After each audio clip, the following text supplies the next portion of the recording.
안녕하세요.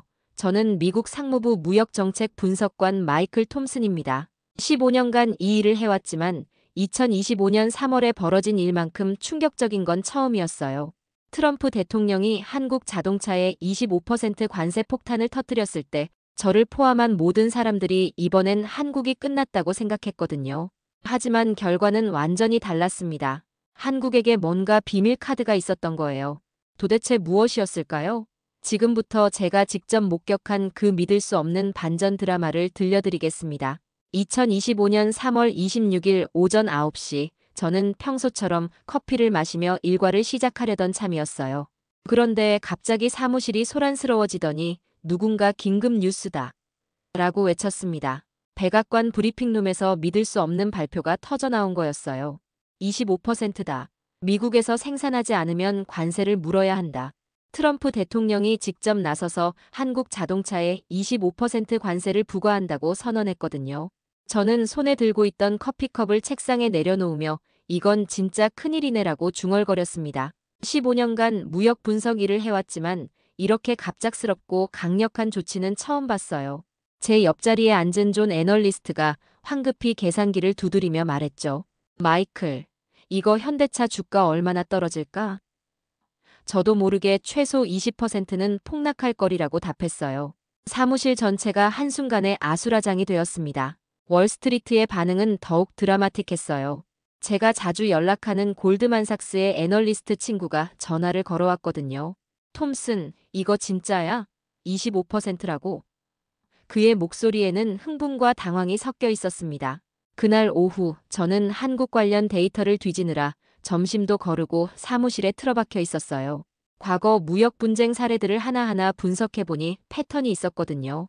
보통은 24시간 내에 피해국에서 긴급 성명이나 협상 요청이 들어옵니다. 하지만 이상했어요. 한국이 너무 조용한 거예요. 제가 20년간 지켜본 한국은 이런 상황에서 즉각 반응하는 나라였거든요. 뭔가 다르다는 직감이 들었습니다. 그날 밤 집에 돌아가서도 계속 신경이 쓰였어요. 아내가 또 일 생각하는 거야? 라고 물었을 때 저는 이번엔 정말 이상해. 한국이 뭔가 준비하고 있는 것 같다고 말했습니다. 아내는 웃으며 당신이 너무 예민한 거 아니야? 라고 했지만 제 예감은 틀리지 않았어요. 다음 날 아침, 저는 평소보다 30분 일찍 출근했어요. 한국의 반응이 궁금해서 잠을 제대로 못 잤거든요. 과거 사례를 보면 보통 24시간 내에 격렬한 항해 성명이나 긴급 협상 요청이 들어오곤 했습니다. 그런데 정말 이상한 일이 벌어졌어요. 한국 정부는 그저 관련 부처 간 협의를 거쳐 적절히 대응하겠다는 짧은 논평만 발표했습니다. 저는 뭐지? 이게 전부야? 라고 중얼거렸어요. 더 놀라운 건 주식 시장이었습니다. 제가 실시간으로 현대차와 기아 주가를 모니터링하고 있었는데 예상만큼 크게 떨어지지 않는 거예요. 오히려 장 마감 전에는 상승세로 돌아서기까지 했어요. 이게 말이 돼? 제 옆자리 동료 사라가 모니터를 보며 어이없어 했습니다. 저도 15년간 이 일을 해왔지만 25% 관세 앞에서 이렇게 침착한 반응은 처음 봤어요. 점심시간에 제가 자주 가는 한식당에 갔는데 그곳 사장님께 물어봤어요. 한국 사람들, 이번 관세 때문에 걱정 많이 하시나요? 그런데 사장님이 의외의 답을 하시더라고요. 오히려 안심하는 분위기예요. 뭔가 준비된 게 있나 봅니다. 그날 오후 현대차 미국 법인 관계자와의 전화 인터뷰를 들었는데 정말 충격적이었어요. 기자가 관세로 인한 타격이 클 텐데 대응 방안은 무엇인가라고 물었거든요. 대비는 되어 있었습니다. 저희는 이미 오래전부터 이런 상황을 예상하고 준비해 왔거든요. 제가 커피를 마시다가 컵을 놓치는 바람에 서류가 젖을 뻔했어요. 오래전부터 준비했다고? 저는 급하게 메모장을 꺼내 이 부분을 적어뒀습니다. 퇴근 후 동료들과 맥주를 마시러 갔는데 모두가 같은 이야기를 하더라고요. 한국이 뭔가 숨기고 있는 것 같아. 이렇게 자신만만할 리가 없어. 저희 팀장인 로버트도 30년 만에 이런 케이스는 처음이야 라고 했어요. 일본 자동차 업체들의 반응도 재미있었어요. 도요타 관계자가 제게 전화를 걸어와서 이번 기회에 한국차 점유율을 가져올 수 있을 거라 기대했는데 뭔가 이상하다고 하더라고요. 모든 사람이 혼란스러워하고 있었습니다. 그날 밤 저는 아내에게 말했어요. 여보, 이번엔 정말 다른 것 같아. 한국이 뭔가 큰 그림을 그리고 있는 것 같다고. 아내는 당신 직감은 보통 맞으니까 지켜보자라고 했죠. 그리고 제 예감은 곧 현실이 되었습니다. 4월 1일 만우절 아침이었어요. 저는 오늘 뭔가 특별한 일이 일어날까? 라고 농담 삼아 생각하고 있었는데 정말로 특별한 일이 터졌습니다. 관세 시행을 하루 앞두고 현대차가 폭탄 선언을 한 거예요. 현지 생산품은 관세 0%입니다.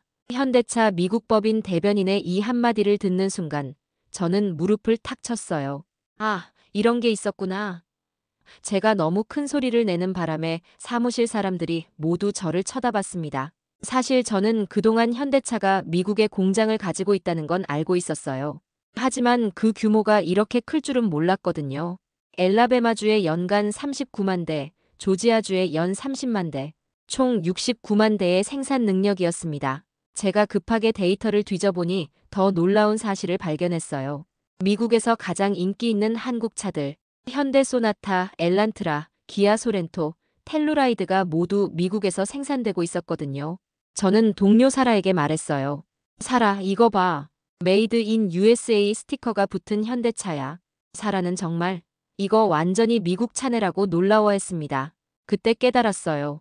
한국이 20년 전부터 이런 날을 대비해왔다는 것을 말이죠. 2005년부터 시작된 장기 프로젝트였던 겁니다. 제가 아직 이 업계에 발을 들여놓기도 전부터 한국은 준비하고 있었던 거예요. 점심시간에 제가 자주 가는 델리에서 샌드위치를 사면서 사장에게 물어봤어요. 혹시 현대차가 미국에서 만든다는 거 알고 계셨어요? 그는 당연하지. 내 이웃이 엘라베마 현대차 공장에서 일해. 정말 좋은 직장이라고 자랑하더라고라고 했어요. 오후에 계산을 해보니 정말 완벽한 전략이었어요. 트럼프의 25% 관세는 수입차에만 적용되거든요. 미국에서 생산된 한국차는 완전히 자유로웠습니다. 오히려 일본이나 독일 수입차들만 가격이 25%나 올라가는 상황이 된 거죠. 그날 저녁 동료들과 저녁을 먹으러 간 이탈리안 레스토랑에서 모두가 같은 이야기를 했어요. 한국이 정말 치밀하다. 20년 계획이었다는 게 믿어져.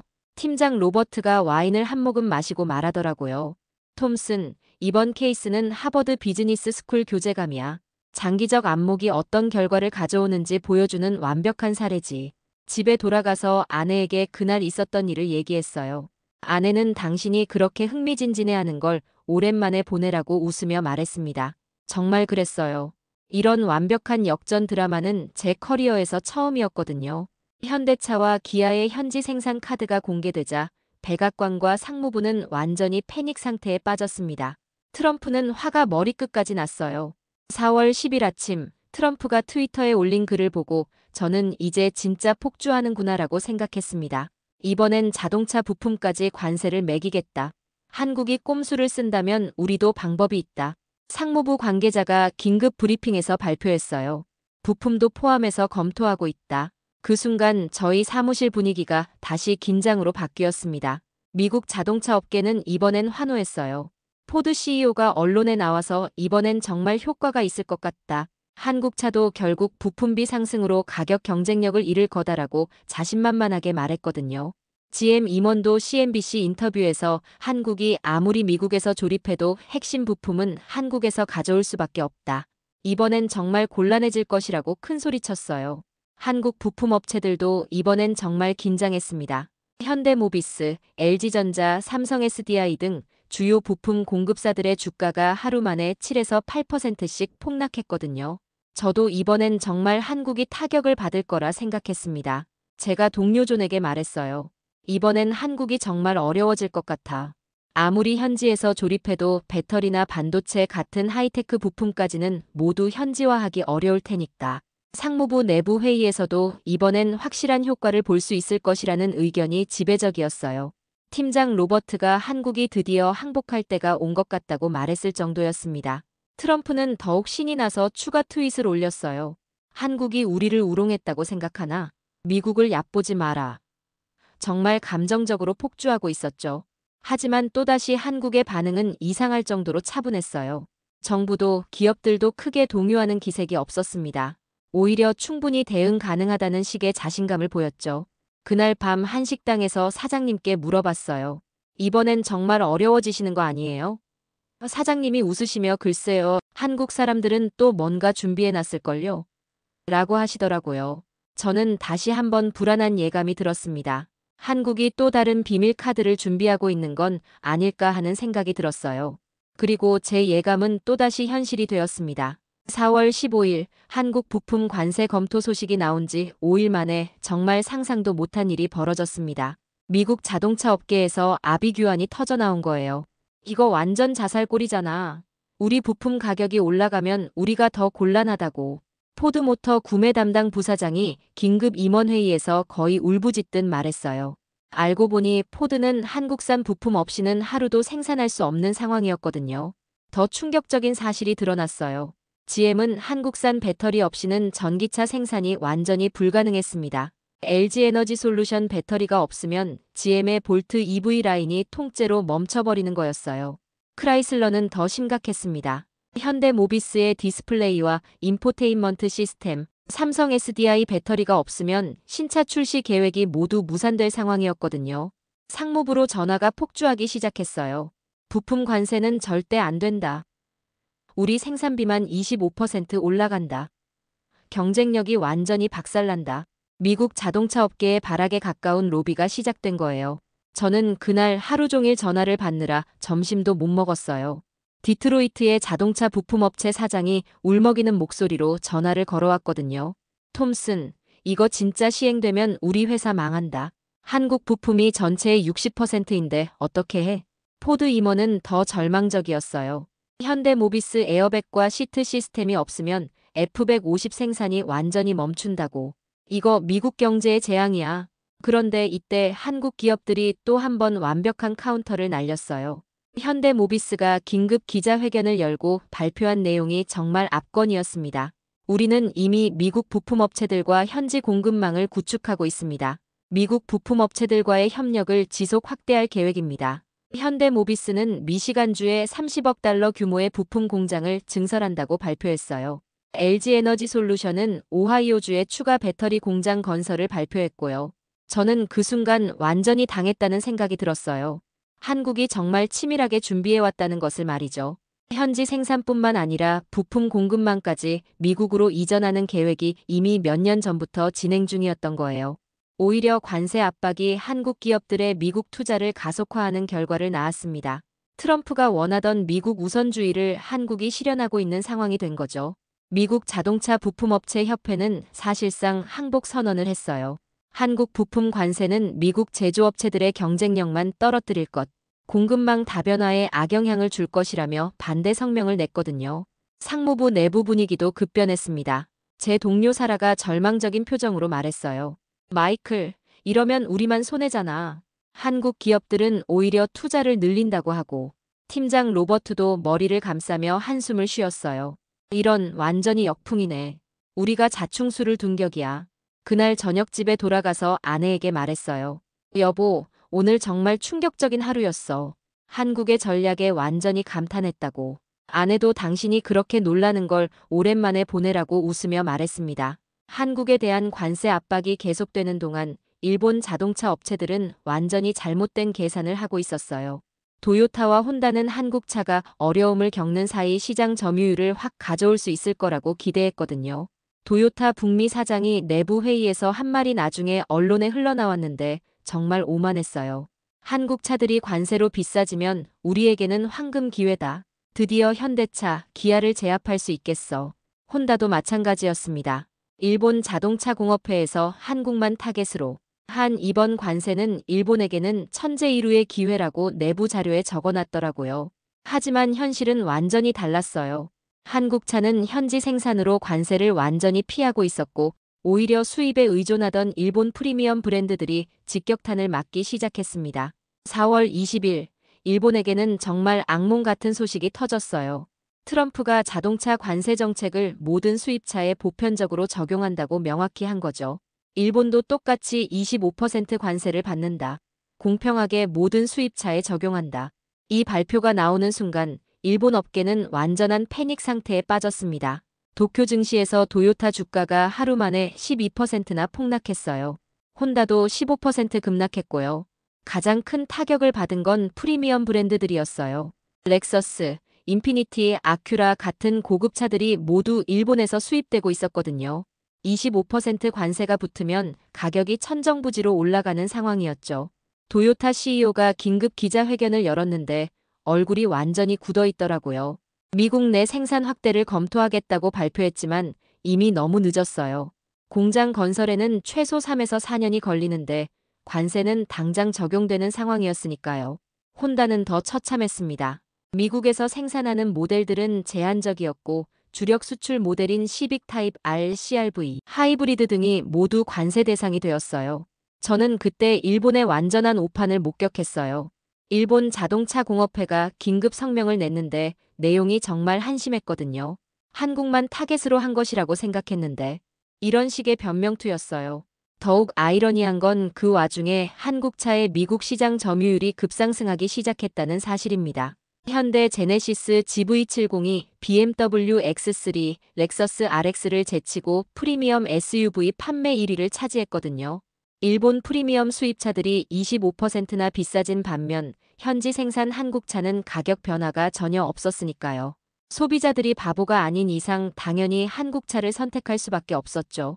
제가 아는 렉서스 딜러가 전화를 걸어와서 거의 울면서 말하더라고요.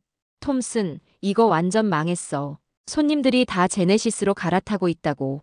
25% 비싸진 렉서스를 누가 사겠어? 일본 자동차 업계 관계자의 절망적인 한마디가 모든 걸 요약했어요. 이런 상황이 될 줄 알았으면 한국을 견제하려다 우리가 더 큰 타격을 받게 됐다. 한국의 치밀한 20년 대비와 일본의 안이한 기회주의가 극명하게 대비되는 순간이었습니다. 저는 그날 밤 일기에 이렇게 적었어요. 오늘 일본의 완전한 패배를 목격했다. 남의 불행을 기대하다가 자신이 더 큰 불행에 빠진 케이스. 5월 초 한국이 진짜 준비해온 카드가 드디어 공개되었습니다. 그 규모와 내용은 정말 상상을 초월하는 것이었어요. 210억 달러를 투자해 미국에 일자리를 만들겠습니다. 현대차그룹 정의선 회장의 이 발표가 나오는 순간 저는 정말 입이 다물어지지 않았습니다. 한국 돈으로 31조 원이라는 천문학적 규모의 투자 계획이었거든요. 투자 내용도 놀라웠어요. 조지아주와 엘라베마주의 기존 공장 확장은 물론 루이지애나주에 아예 새로운 제철소를 건설한다는 계획이었습니다. 1,300개의 새로운 일자리가 창출될 예정이었죠. 더 놀라운 건 전기차 배터리 생산까지 포함된다는 사실이었어요. LG에너지솔루션과 함께 미국 전역에 배터리 생산 기지를 구축하겠다는 거였습니다. 트럼프의 반응은 즉각적이었어요. 이것이 바로 관세 효과의 분명한 사례다. 그는 자신의 정책이 성공했다며 만족스러워했습니다. 하지만 저는 알 수 있었어요. 이건 관세 때문에 급하게 만들어진 계획이 아니었습니다. 한국은 이미 몇 년 전부터 이런 투자를 준비하고 있었던 거예요. 현대차 관계자는 브리핑에서 이렇게 설명했습니다. 이는 장기적 관점에서 수립된 전략입니다. 미국은 저희에게 가장 중요한 시장이며 현지 생산과 고용 창출을 통해 진정한 미국 기업이 되고자 합니다. 루이지애나 제철소 건설 소식은 특히 큰 화제가 되었어요. 자동차뿐만 아니라 철강까지 미국에서 생산한다는 것은 완전한 현지화를 의미했거든요. 미국 철강업계도 환영 의사를 표명했습니다. 한국의 첨단 기술과 미국의 노하우가 결합되면 시너지가 클 것. 중국산 철강에 대한 대안이 될 수 있을 것이라는 평가였어요. 상무부 장관도 이례적으로 긍정적 평가를 내렸습니다. 미국 제조업 부활의 모범 사례. 다른 외국 기업들도 벤치마킹해야 할 모델이라고 했죠. 그날 밤 저는 동료들과 이런 이야기를 나눴어요. 결국 한국이 이긴 거네. 처음부터 이런 계획이었을까? 모두가 한국의 치밀함에 감탄했습니다. 5월 말 모든 상황이 정리되면서 놀라운 결과가 나타났습니다. 관세 전쟁으로 시작된 갈등이 오히려 윈마이너스인 협력으로 바뀐 거예요.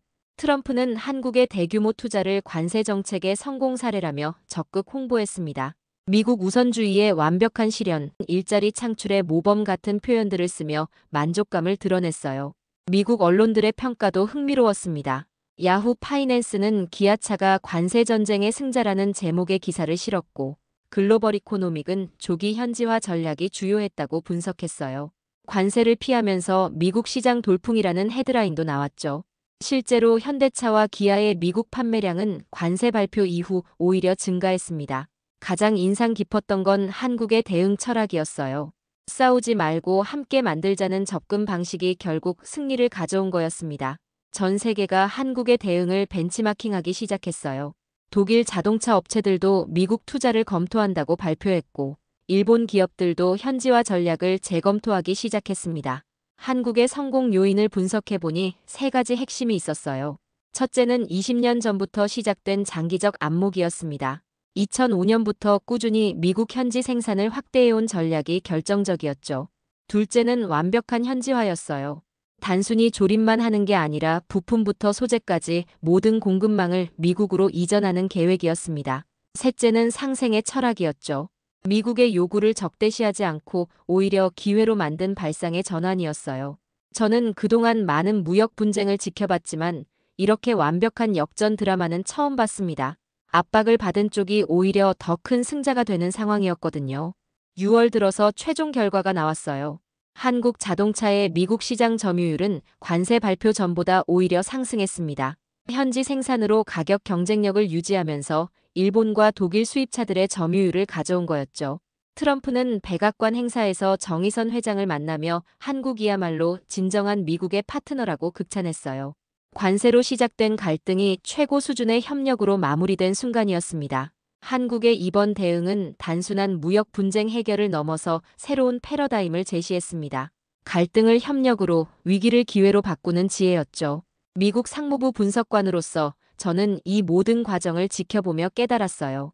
진정한 승자는 힘으로 밀어붙이는 쪽이 아니라 상대방이 원하는 것을 더 잘 제공하는 쪽이라는 것을 말입니다. 한국은 트럼프가 원하던 미국 우선주의를 가장 완벽하게 실현해준 나라가 되었어요. 31조 원 투자, 1,300개 일자리, 완전한 현지 생산. 이보다 더 확실한 아메리카 퍼스트는 없었죠. 결국 관세라는 압박이 한국에게는 미국 시장에서 더 확고한 지위를 다지는 기회가 되었습니다. 위기를 기회로 바꾼 한국의 지혜, 그리고 20년간의 치밀한 준비가 만들어낸 완벽한 역전승이었어요. 이것이 바로 대한민국의 진짜 실력입니다.